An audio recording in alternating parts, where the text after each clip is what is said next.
এয়ারপোর্টে special immigration booth, ফ্রিতে airport lounge ব্যবহার, এমনকি সরকারি হাসপাতালে বিশেষ বুথ আর বেসরকারি হাসপাতালে বড় ডিসকাউন্ট। হ্যাঁ, প্রবাসীদের জন্য এমনই সব দারুণ সুবিধা নিয়ে আগামী মাসেই পরীক্ষামূলকভাবে চালু হচ্ছে প্রবাসী কার্ড।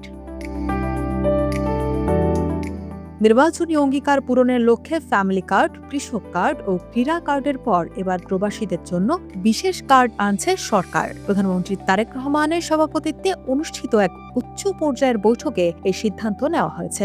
বৈঠক শেষে প্রধানমন্ত্রীর উপ প্রেস সচিব শাহাদাত হোসেন স্বাধীন জানান, আগামী মাসের মাঝামাঝিতেই পরীক্ষামূলকভাবে এই প্রবাসী কার্ডের উদ্বোধন করা হবে। এই প্রবাসী কার্ড থাকলে প্রবাসীরা দেশে ও বিদেশে পাবেন নানা ভিআইপি সুবিধা। আন্তর্জাতিক বিমানবন্দরে মিলবে কমপ্লিমেন্টারি মিট অ্যান্ড গ্রিট সেবা। বিমানের টিকিট ও হোটেল বুকিং এ পাওয়া যাবে আকর্ষণীয় ডিসকাউন্ট।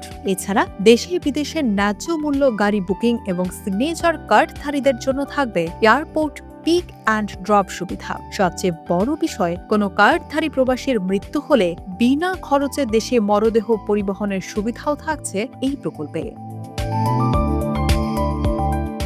সুবিধা এখানেই শেষ নয়। কার্ডধারী প্রবাসীরা সরকারি হাসপাতালে বিশেষ সেবা, বুথ এবং বেসরকারি হাসপাতালে চিকিৎসার ক্ষেত্রে বড় ছাড় পাবেন। এছাড়া প্রবাস ফেরতদের পুনর্বাসন, বীমা সুবিধা, জমি রেজিস্ট্রেশন, নামজারি, ইউটিলিটি সেবা, বিভিন্ন লাইসেন্স ও বৈদেশিক বিনিয়োগের ক্ষেত্রেও এই কার্ডধারীর বিশেষ অগ্রাধিকার পাবেন।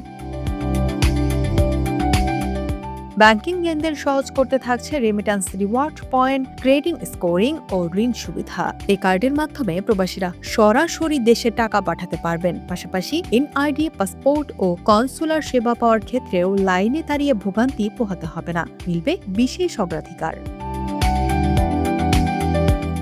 পরিকল্পনা অনুযায়ী প্রথম পর্যায়ে জনতা ব্যাংকের মাধ্যমে প্রবাসী ডেবিট কার্ড ইস্যু করা হবে। আগামী ডিসেম্বরের মধ্যে 50,000 এবং আগামী বছরের জুনের মধ্যে 2 লাখ প্রবাসী কার্ড বিতরণের লক্ষ্যমাত্রা নির্ধারণ করা হয়েছে। দ্বিতীয় পর্যায়ে প্রবাসী কল্যাণ ব্যাংকের মাধ্যমে এই পুরো কার্যক্রম পরিচালনা করা হবে।